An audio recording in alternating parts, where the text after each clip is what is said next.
Hello, everybody. Assalamu alaikum. Good time to all of you. How are you all? Hope you all are fit and fine. Actually, এই ভিডিওটা আমি তৈরি করতে যাচ্ছি, যে ভিডিওটা আপনাদের জন্য খুবই খুবই খুবই ইম্পর্ট্যান্ট একটা টপিকস নিয়ে আই উইল ডিসকাস হেয়ার ইনশাআল্লাহ। আমি এই ভিডিওতে আপনাদেরকে শেখানোর চেষ্টা করব যে প্রেজেন্ট ইনডিফিনিট টেন্সে কীভাবে নেগেটিভ সেন্টেন্স তৈরি করতে হয় ডু এবং ডাজের সাহায্য নিয়ে, কিভাবে ইন্ট্রোগেটিভ সেন্টেন্স তৈরি করতে হয় এবং কিভাবে নেগেটিভ এবং ইন্ট্রোগেটিভ সেন্টেন্স তৈরি করতে হয়। খুব ইজি একটি কৌশল আমি আপনাদেরকে শিখিয়ে দেবো ইনশাল্লাহ। ভিডিওটি কেউ স্কিপ করবেন না, ভিডিওটি একদম শুরু থেকে শেষ পর্যন্ত দেখার চেষ্টা করবেন। তবে একটা জিনিস কি, ভিডিওটি বড় হতে পারে বিকজ ডু এবং ডাজের সাহায্য নিয়ে প্রেজেন্ট ইনডিফিনিট টেন্সে আমরা যেহেতু negative sentence, interrogative sentence, negative এবং ইন্ট্রোগেটিভ একত্রে যেহেতু তৈরি করব, সেক্ষেত্রে ভিডিওটা একটু লং হবে। So be patient please. Okay, let's start. তাহলে আমরা প্রথমে যাব স্ট্রাকচার। যে কোনো একটি টেন্স শেখার জন্য সেই টেন্সের স্ট্রাকচারটা জানা খুবই গুরুত্বপূর্ণ। আর আমি একটা ভিডিও অলরেডি আমার ইউটিউব চ্যানেল লার্ন উইথ তরিকুলে আপনি পেয়ে যাবেন, যে কিভাবে কত সহজে একদম পানির মতো সহজ করে কিভাবে স্ট্রাকচারগুলো তৈরি করা যায়, কিভাবে সহজে স্ট্রাকচারগুলো বোঝা যায় বা বলা যায়। আমি বিশ্বাস করি, আই বিলিভ দ্যাট, যে ওই ভিডিওটি আপনি দেখলে ইন আ ব্রেথ আপনি আপনার প্রত্যেকটি টেন্সের যে 12টি স্ট্রাকচার আছে, ইনশাল্লাহ 12টি স্ট্রাকচার আপনি এক নিঃশ্বাসে বা এক সহজে বুঝে যেতে পারবেন ইনশাল্লাহ। তাহলে এখানে এই ভিডিওতে আমরা যেটা দেখব যে প্রেজেন্ট ইনডিফিনিট টেন্সের স্ট্রাকচারটা কী। আমরা সবাই জানি যে প্রেজেন্ট ইনডিফিনিট টেন্সের স্ট্রাকচার হলো subject plus V1 plus extension. আচ্ছা, V1 বিষয়টা কি জানি আমরা সবাই, মেইন ভার্ব এর পাস্ট ফর্ম এবং পাস্ট পার্টিসিপল ফর্ম, যেমন ডু ডিড ডান, যেমন লার্নড, যেমন ঠিস থট, এভাবে আমরা পড়েছি না, সে ছোটোবেলায় আমরা পড়েছি। তো এইখানে আমরা যেটা নিব, যেমন গো নিব, যেমন ডু নিব, ডু ডিড ডান, আমরা ডুটা মেইন ফর্মটা আমরা এখানে নিব, not past form, not past participle form, ঠিক আছে। তাহলে আমরা এইখানে V1, আর একটা জিনিস আমি আপনাদের বলছি, ওই ভিডিওতে আমি বলেছি যে সাবজেক্ট প্লাস এক্সটেনশন বা অবজেক্টের সব জায়গায় সব স্ট্রাকচারকে শিখে স্ট্রাকচারটা বড় করার কোনো দরকার নেই। জাস্ট শুধু আপনি যদি বলা হয় যে প্রেজেন্ট ইনডিফিনিট টেন্সের স্ট্রাকচার কি V1, সাবজেক্ট এবং অবজেক্ট, এটা ইউনিভার্সাল ট্রুথ। সো আপনি যত ছোট করে শিখবেন তত ভালো। যদি আমি 4টা স্ট্রাকচার, প্রেজেন্ট টেন্সের 4টি স্ট্রাকচার যদি সহজে বলি, তাহলে আপনি খুব সহজে বুঝতে পারবেন। যেমন প্রেজেন্ট ইনডিফিনিট টেন্সের স্ট্রাকচার V1, প্রেজেন্ট কন্টিনিউয়াস টেন্সের স্ট্রাকচার আপনার am is are plus V1 ING. Present perfect টেন্সের স্ট্রাকচার হলো হ্যাভ হ্যাজ প্লাস V3, এবং প্রেজেন্ট পারফেক্ট কন্টিনিউয়াস টেন্সের স্ট্রাকচার হলো আপনার have been has been plus V1 ING. ঠিক এইভাবে আপনি সাবজেক্ট এবং অবজেক্টকে স্কিপ করে আপনি স্ট্রাকচারগুলোকে আত্মস্থ করার, মেমোরাইজ করার চেষ্টা করবেন ইনশাল্লাহ। আচ্ছা, কাম টু দ্য পয়েন্ট। আমরা মূল আলোচনায় যেটা আসি, যেটা নিয়ে এই ভিডিওটা তৈরি করা, সেটা হলো তাহলে প্রেজেন্ট ইনডিফিনিট টেন্সের যে স্ট্রাকচারটা শিখলাম, এটাতে আমরা কিছু সেন্টেন্স মেক করার চেষ্টা করব, বাক্য গঠন করার চেষ্টা করব প্লিজ। যেমন এখানে কি কি সাবজেক্ট, আচ্ছা আমরা কি সবাই পার্সন সম্পর্কে সবাই জানি যে কোনটা ফার্স্ট পারসন, কোনটা সেকেন্ড পারসন, কোনটা থার্ড পারসন, এগুলো কি জানি? সাবজেক্টের কোন কোন পারসন নিয়ে আপনার হলো সাবজেক্ট হয়েছে, যেমন আই, যেমন আই, ওকে, যেমন আই কি first person, I plus we, এটা কি বলে, এটাকে ফার্স্ট পারসন বলে। আচ্ছা, সেকেন্ড পারসন কি কি বলে, যেমন ইউ, ইউ, ঠিক আছে। আচ্ছা, থার্ড পারসনকে আমি বলতে পারি হলো হি, শি,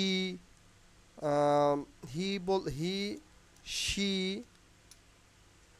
ওকে। তারপরে আমরা বলবো হলো eat, eat plus Rana, Rana plus হলো he she eat Rana, they, THEY, they, okay. আচ্ছা এইখানে, আচ্ছা দে, তারপরে my mother, my father, my brother, my sister, Rahim, Karim, Swapan, Ripon. এইভাবে আপনার অ্যাকচুয়ালি আই উই, আমি, আমরা, তুমি, তোমরা ছাড়া পৃথিবীতে যা কিছু আছে সব কিছুই থার্ড পার্সনের মধ্যে অন্তর্ভুক্ত হবে। তাহলে এইখানে খুব গুরুত্বপূর্ণ একটি বিষয়, আপনি কি এস বা ইএস এর ব্যবহারটা যা জানেন। একটা জিনিস আপনাকে বলে রাখি, এস বা ইএস শুধুমাত্র প্রেজেন্ট ইনডিফিনিট টেন্সের ক্ষেত্রে ব্যবহৃত হবে। 12টি স্ট্রাকচারের মধ্যে শুধুমাত্র প্রেজেন্ট ইনডিফিনিট টেন্সে এস বা ইএস যোগ হবে। একটা জিনিস খুবই গুরুত্বপূর্ণ, বারবার আমি রিপিট করছি, please mind it very attentively and carefully, please don't skip, try to attention here, try to try to give your full attention here please। তাহলে আমরা শিখলাম first person I plus we, আমি এবং আমরা, ইউ হলো second person এবং third person হলো he she eat Rana দে, যা কিছু আছে, ওকে। তাহলে কোথায় কোন পার্সনের সঙ্গে আপনার হলো এস বা ইএস যোগ করতে হবে। আয়ের সঙ্গে কিন্তু এস বা ইএস যোগ হয় না। এই যে আই বা উই বা ইউ, এর সঙ্গে আমরা কোনো এস বা ইএস যোগ করব না। এস বা ইএস যোগ হবে শুধুমাত্র থার্ড পার্সনের ক্ষেত্রে, খেয়াল থাকবে। আচ্ছা আমি যদি আরেকটু ক্লিয়ার করে আপনাদেরকে বোঝানোর চেষ্টা করি, যেমন সাবজেক্ট যদি থার্ড পার্সন সিঙ্গুলার নাম্বার হয়, যেমন হি শি ইট দে, না দে কিন্তু আপনার হলো থার্ড পার্সন প্লুরাল, ঠিক আছে। সো দে এখানে আমি একটু স্কিপ করে রাখি, এটাকে রেড মার্ক দিয়ে রাখি।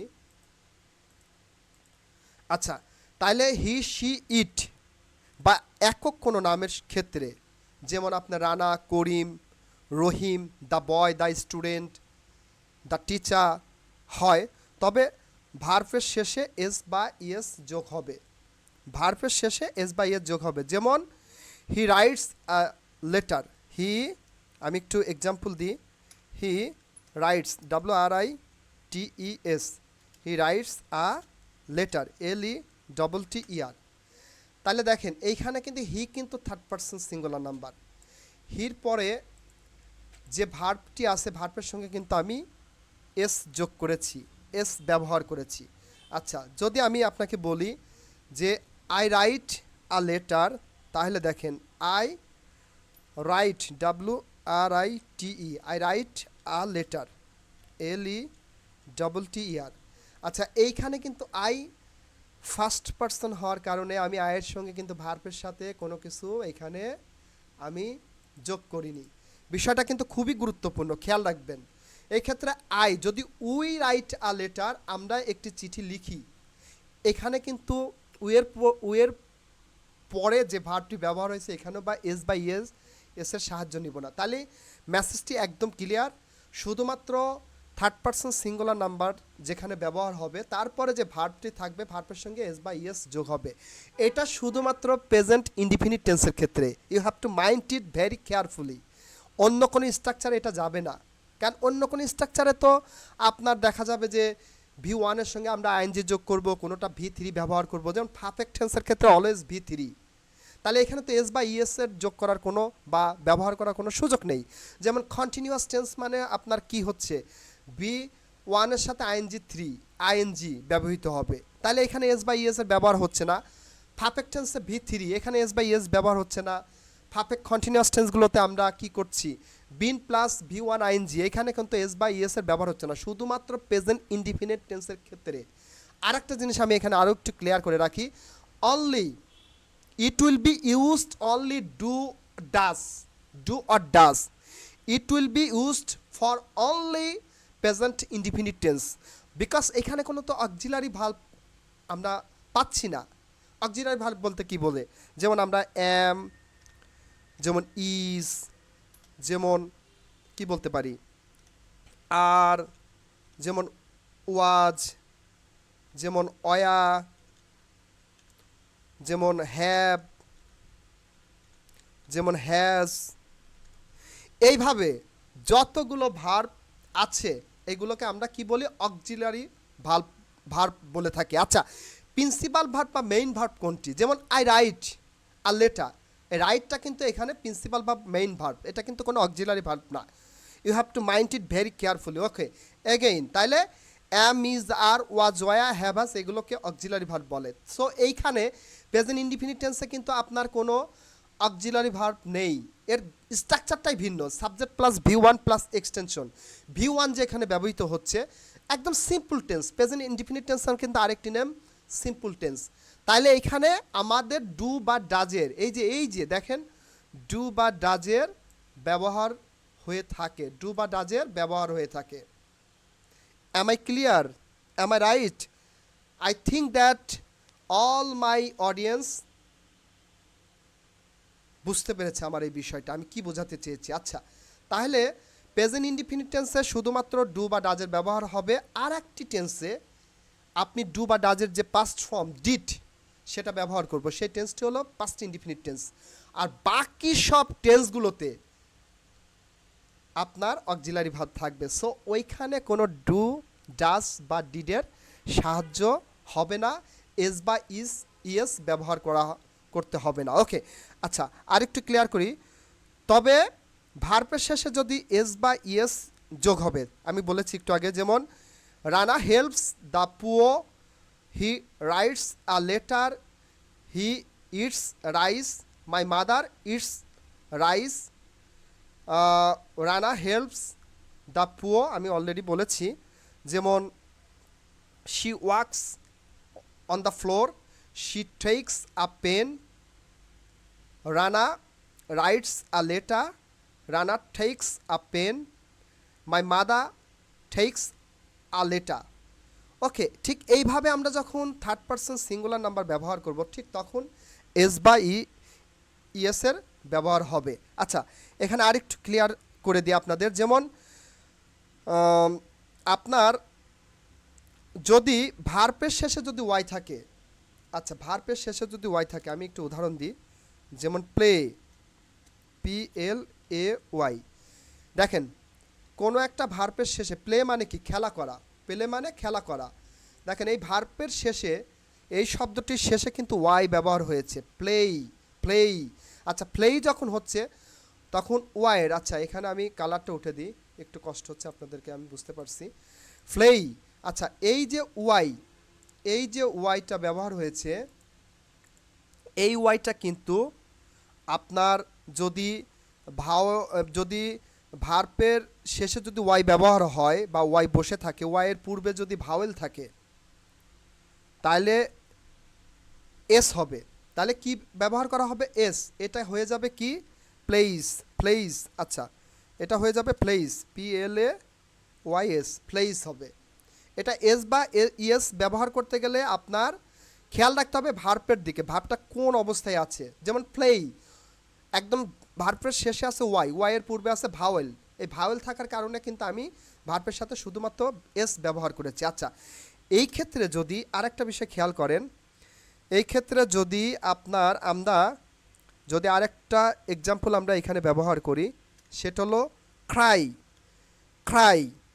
আমরা ক্রাইটা কি হবে, যদি দেখেন এই যে ওয়াই, এই ভার্বের শেষে ওয়াই আছে, ওয়াইয়ের পূর্বে যদি কনসোনেন্ট থাকে, কনসোনেন্ট ব্যবহার করা হয়ে থাকে বা কনসোনেন্ট থাকে, তাহলে ওয়াইটা উঠে গিয়ে কি হবে, ক্রাইজ, IES যোগ করা হবে, কি ব্যবহার হবে, আমি আরেকটু ক্লিয়ার করি, যেমন CRIES, এইখানে কিন্তু আমি IES ব্যবহার করেছি। দেখেন অত্যন্ত মজার বিষয়, এইখানে প্লেই আছে বাট আমি প্লেইস করেছি শুধুমাত্র এস ব্যবহার করে, আর এইখানে ক্রাই আছে আমি খিরায়ের পরিবর্তে ওয়াই উঠিয়ে দিয়ে আমি আইএস ব্যবহার করেছি, বিকজ আমি কিন্তু আগেই বলেছি যে ওয়াইয়ের পূর্বে যদি ভাওয়েল থাকে only you have to take only S, ওয়াইয়ের পূর্বে যদি কনসোনেন্ট থাকে you have to take only I S without Y, instead of Y, তাহলে ওয়াইয়ের পরিবর্তে আইএস ব্যবহার করা হবে। আচ্ছা,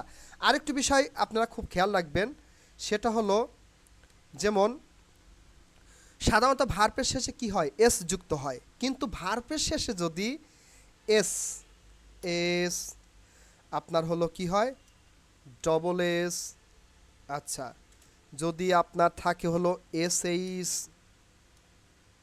এস এইচ, তারপরে যদি আপনার থাকে হলো সি এইচ, সি এইচ, ওকে, সি এইচ, তারপরে যদি আপনার থাকে হলো এক্স, এক্স যদি থাকে, তারপরে যদি আপনার জেড থাকে, হ্যাঁ জেড থাকে, আর যদি ও থাকে, হ্যাঁ ও যদি থাকে, তাহলে এই ক্ষেত্রে কিন্তু আমরা কি ব্যবহার করব, ভার্বের শেষে অবশ্যই ইএস যোগ করব, ভার্বের শেষে অবশ্যই ইএস ব্যবহার হবে। আমি যদি একটা এক্সাম্পল আপনাদেরকে দেখানোর চেষ্টা করি, তাহলে আপনি দেখেন গো, গো, গো, যে ভার্বটি, ভার্বের শেষে কিন্তু ও আছে, তাহলে এখানে কিন্তু আমরা শুধু গোস করব না, গোসটা কিভাবে দেখেন, জি ও এস করব না, it is wrong, it's totally রং।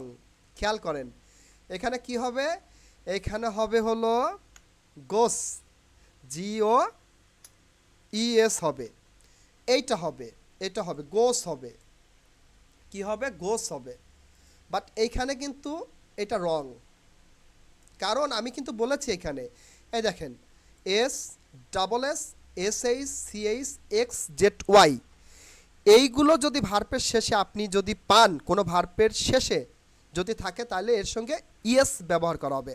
আচ্ছা, আরেকটা এক্সাম্পল যদি আমি আপনাদেরকে বোঝানোর চেষ্টা করি, দেখেন ফ্লাই, ফিলাই, ফিলাই কিন্তু এখানে দেখেন ওয়াইয়ের আগে কি আছে খেয়াল করেন please, you have to take it very attentionally, very attentively.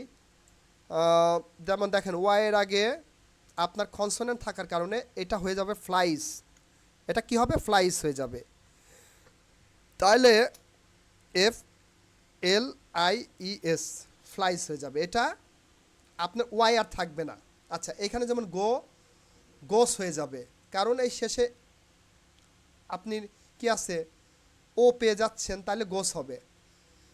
আশা করি আমি এই ব্যাপারটা আপনাদেরকে একদম ক্লিয়ারভাবে বোঝাতে পেরেছি। আচ্ছা, আমি কিছু এক্সাম্পল, প্রেজেন্ট ইনডিফিনিট টেন্সের কিছু এক্সাম্পল আপনাদেরকে আমি বোঝানোর চেষ্টা করি। আচ্ছা, ভিডিওটি কিন্তু অনেক লং হবে, তবে আশা করি ভিডিওটি যদি আপনি পুরোপুরি দেখেন, প্রেজেন্ট ইনডিফিনিট টেন্স নিয়ে আর আপনাকে কোনো ভিডিও দেখতে হবে না ইনশাল্লাহ। I will give you full confidence after seeing my this video with attentively and carefully. You will learn present indefinite tense by using do or does for making negative sentence, interrogative sentence, and negative and interrogative sentence. It will be very clear to you. Please don't take it seriously, but you have to take it very easy. Tense doesn't matter, tense কিছুই না, এটা just একটা বোঝার ব্যাপার, এটা memorise করার ব্যাপার না, এটা জাস্ট আপনাকে you have to utilize more and more, you have to practice more and more, you have to revise more and more, it will be very easy to you. যদি আপনি সুন্দরভাবে এবং অ্যাটেনশন এবং অ্যাটেন্টিভলি দেখেন, তাহলে tense আপনার কাছে পানির মতো সহজ। আর আমার এই ভিডিওটা দেখলে ইনশাল্লাহ পরবর্তীতে আর কোনো আপনার ভিডিও বা কোনো ক্লাস করতে হবে না ইনশাল্লাহ, কোনো কোচিং সেন্টার আপনাকে ভর্তি হতে হবে না। I am giving you with full confidence this faithness, okay, be clear, okay। তাহলে আমি কিছু সাবজেক্ট ব্যবহার করব, সাবজেক্টের পরে কিছু ভার্ব ব্যবহার করব, যেমন আমি আপনাদেরকে আরেকটু বলি, যেমন ক্লিয়ার করি, যেমন আই গো, আমি যাই, আই গো টু স্কুল, এখানে আয়ের পরিবর্তে যেমন আই, খেয়াল করবেন go to school, S C H double L, I go to school, এখানে কি সাবজেক্টটা কি খেয়াল করবে, সবসময় সাবজেক্টের দিকে খেয়াল করবেন, সাবজেক্ট কি third person singular number, subject কি সেকেন্ড পারসন, সাবজেক্ট কি plural, or singular or second person singular, second person plural or third person singular or third person plural, এই বিষয়গুলো কিন্তু আপনাকে ব্রেনের মধ্যে রাখতে হবে। যেমন আই গো টু স্কুল, যেমন we eat rice, EAT, we eat rice. Okay, we eat rice, দেখেন উই কিন্তু ফার্স্ট পারসন, দ্যাটস ওয়াই এখানে কিন্তু আমি ইটের সঙ্গে কিন্তু কোনো এস যোগ করিনি বা ব্যবহার করিনি। আচ্ছা, আমার মনে হয় প্রেজেন্ট ইনডিফিনিট টেন্সটা আর বড় করব না, আমি আর দু একটা এক্সাম্পল এখানে দিয়ে আমি শেষ করে দেবো। যেমন he takes a pen, he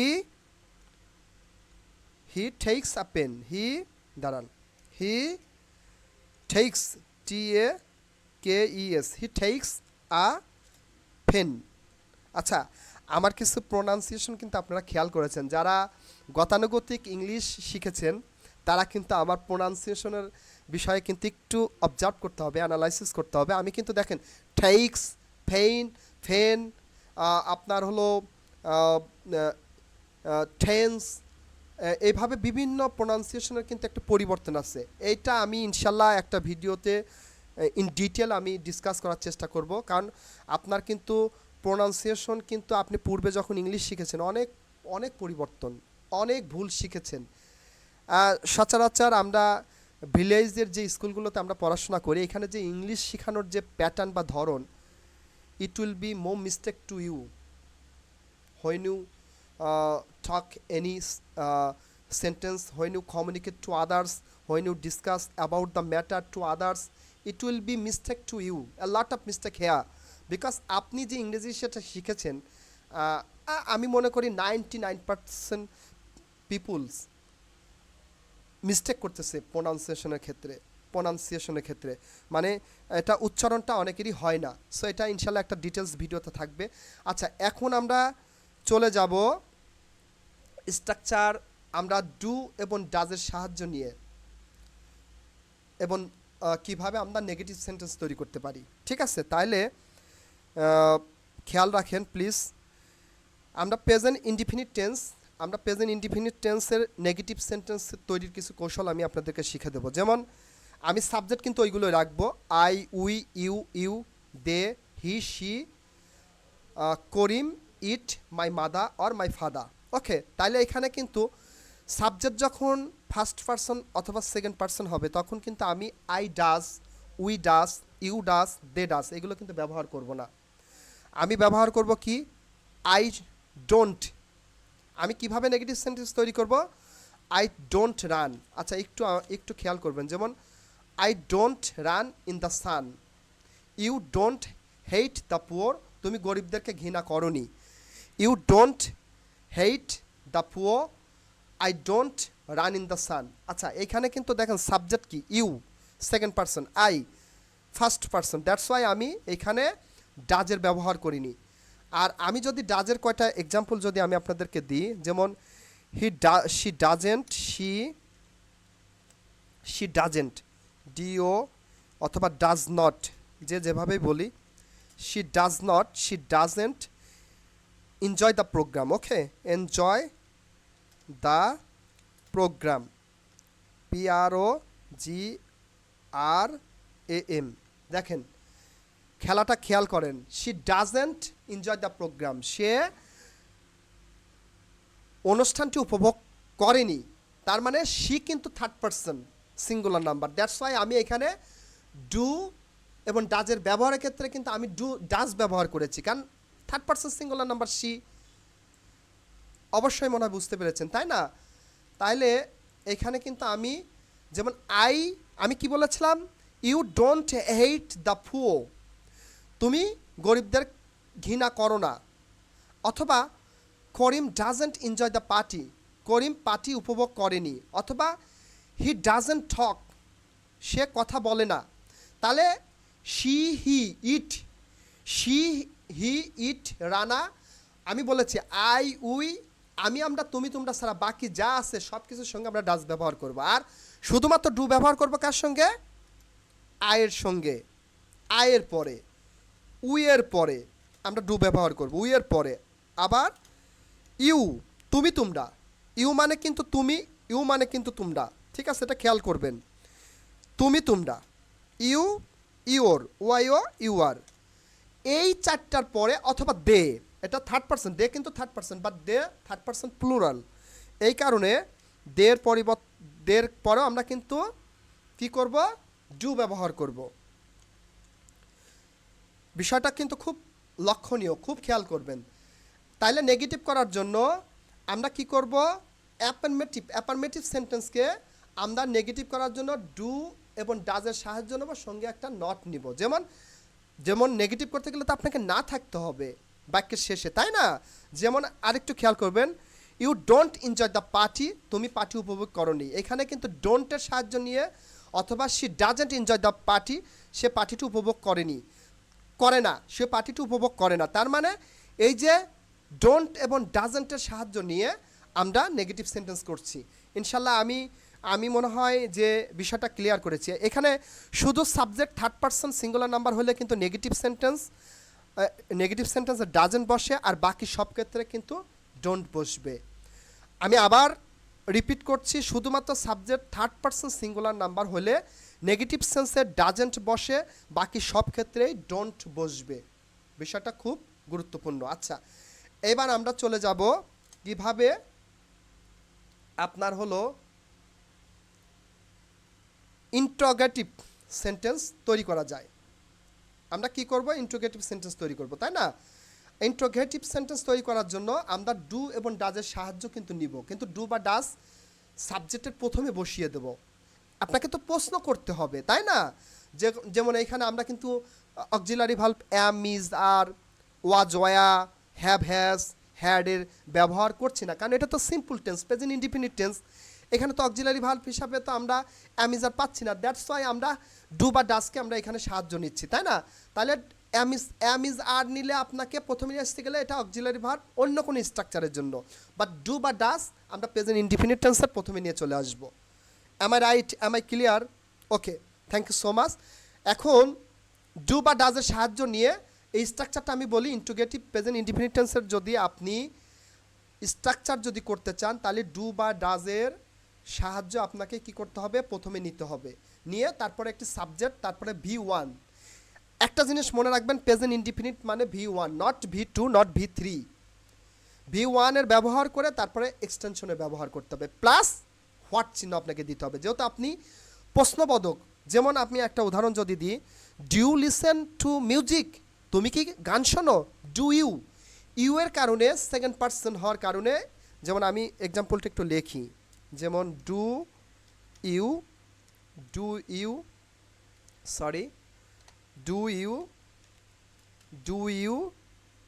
listen, LISTEN, do you listen to music, MUSIC। Okay, do you listen to music, তুমি কি গান শোনো? আচ্ছা, এখানে যদি আপনি এটাকে আবার অ্যাফার্মেটিভ করেন, yes I do listen, I do, অথবা আই লিসেন টু দেম, হ্যাঁ আমি শুনি। আচ্ছা, এখন আমি কিন্তু বোঝাতে পেরেছি যে কিভাবে ইন্ট্রোগেটিভ সেন্টেন্স প্রেজেন্ট ইনডিফিনিট টেন্সে হবে। ডু এবং ডাজকে আমি প্রথমে নিয়ে আসবো সাবজেক্টের পরে, তারপরে সাবজেক্ট দিব, তারপর V1, তারপরে এক্সটেনশন, তারপরে WH হোয়াট চিহ্ন, WH চিহ্ন আমি দিয়ে দেবো, প্রশ্নবোধক চিহ্ন আমি বসিয়ে দেবো। তাইলে ডাজ কখন ব্যবহার করব? ডাজ ব্যবহার হবে ডাজ হি শো, সে কি দেখায়? ডাজ হি শো, সে কি দেখায়? আচ্ছা, ডু আই ফ্লি, আমি কি পলায়ন করি? ডাজ রানা থিঙ্ক, রানা কি চিন্তা করে? ঠিক এইভাবে আপনার ডু বা ডাজের সাহায্য নিয়ে সাবজেক্ট যখন প্লুরাল হবে তখন আপনি ডু ব্যবহার করবেন, সাবজেক্ট যখন সিঙ্গুলার থার্ড পারসন হবে তখন আপনি ডাজের ব্যবহার করবেন। এইভাবে ইউ এর আগে ডু, উই এর আগে ডু, দের আগে ডু, আয়ের আগে ডু, হির আগে ডাস, শির আগে ডাস, ইটের আগে ডাস, রানার আগে ডাস, মাই মাদারের আগে ডাস, মাই ফাদারের আগে ডাস, আবার হলো আপনার হলো মাই ফ্রেন্ডের আগে ডাস, বাই মাই ফ্রেন্ডস যদি আবার হয় তখন কিন্তু ডু ব্যবহার হবে, যেহেতু এটা প্লুরাল হয়ে গেল। ঠিক এইভাবে আপনি কি করতে পারবেন, প্রেজেন্ট ইনডিফিনিট টেন্সের ইন্ট্রোগেটিভ আপনার ডু বা ডাজের সাবজেক্টের প্রথমে বসিয়ে আপনি তৈরি করতে পারবেন। আচ্ছা, এখন আমরা নেগেটিভ এবং ইন্ট্রোগেটিভ সেন্টেন্স একত্রে আমরা এখানে নেগেটিভ এবং ইন্টিগ্রেটিভ একত্রে ব্যবহার করব, ঠিক আছে। Negative, NGATIVE, negative plus interrogative আমরা একত্রে ব্যবহার করব। তাহলে নেগেটিভ এবং ইন্টিগ্রেটিভ ব্যবহার করার জন্য কিন্তু ডু এবং ডাজের সাহায্য নিতে হবে। সঙ্গে ইন্টিগ্রেটিভ যেমন ডু এবং ডাজ প্রথমে বসিয়েছিলেন, সঙ্গে ডু এবং ডাজের সঙ্গে নট বসিয়ে দিবেন। তাহলে আপনার কি হবে, নেগেটিভ ইন্টিগ্রেটিভ একত্র হয়ে গেল। আমি যদি দুইটা উদাহরণ দিই, ডাজেন্ট করিম ওয়াশ, করিম কি ধৌত করে না? ডোন্ট ইউ ইট, তুমি কি খাও না? ডোন্ট ইউ প্লে, তুমি কি খেলো না? এভাবে আপনাকে ডোন্ট বা ডাজেন্ট প্লুরাল এবং সিঙ্গুলার নাম্বারকে চিহ্নিত করে তার আগে ব্যবহার করে আমরা নেগেটিভ এবং ইন্টিগ্রেটিভ সেন্টেন্স ব্যবহার করতে পারি। আশা করি ইনশাল্লাহ আমি আপনাদেরকে শিখাতে পেরেছি যে প্রেজেন্ট ইনডিফিনিট টেন্স কীভাবে এর স্ট্রাকচার হয়, কিভাবে কিছু এক্সাম্পল সেট করতে হয়, কোনটার আগে আপনার হলো এস বা ইএস কোন ভার্বের সাথে ব্যবহার হয়, কোন ভার্বের সাথে আইএস ব্যবহার করতে হয়, কোন ভার্বের সাথে এস ব্যবহার হয়, কোন ভার্বের সাথে এস বা ইএস ব্যবহার করতে হয় না, কোন ভার্বের পরে শুধুমাত্র আপনার হলো শুধুমাত্র ভার্ব বসে উইদাউট এস বা ইএস ছাড়া, আর কোন ভার্ব কোনটা থার্ড পারসন সিঙ্গুলার নাম্বার, কোনটা ফার্স্ট পারসন প্লুরাল, কোনটা ফার্স্ট পারসন আমি ইনশাল্লাহ শিখিয়ে দিয়েছি। যেমন S, double S, S H, C H, X, Z এবং ও থাকলে এটার পরে ভার্বের পরে যদি এই লেটার্সগুলো থাকে তাহলে আপনার ইএস হবে। আপনার ওয়াইয়ের আগে যদি আপনার হলো ভাওয়েল থাকে তাহলে শুধুমাত্র এস ব্যবহার হবে, ওয়াইয়ের আগে যদি কনসোনেন্ট থাকে শুধুমাত্র ওয়াই তুলে দিয়ে আইএস ব্যবহার করতে হবে। ডু বা ডাজের সাহায্য নিয়ে কিভাবে নেগেটিভ করবেন, ডু বা ডাজ এবং নট ব্যবহার করে কিভাবে নেগেটিভ ইন্টারোগেটিভ করবেন, কিভাবে ডু বা ডাজকে প্রথমে নিয়ে আপনি ইন্টারোগেটিভ করবেন। I believe that you will get good things from this video. Please আমি ভিডিওটা আর বড় করব না। Thank you so much. Please forgive me if I have any mistake. কারণ প্রত্যেকে কিন্তু ভুল করে, আমিও কিন্তু ভুলের ঊর্ধ্বে না, আমার ভুল হতেই পারে। ভুল হলে আমাকে ক্ষমা সুন্দর দৃষ্টিতে দেখবেন। আমাকে আপনি পরবর্তীতে কোনো ভিডিও ইনশাল্লাহ চেষ্টা করব যাতে কোনো নট এ সিঙ্গেল মিস্টেক যাতে না থাকে। যেহেতু আমি আপনাদেরকে ইংলিশ শেখাচ্ছি, সো আমার তো ভুল থাকার কথা না। So thank you so much, see you in the next video. আল্লাহ হাফেজ, আসসালামু আলাইকুম ওয়া রাহমাতুল্লাহি ওয়া বারাকাতুহু।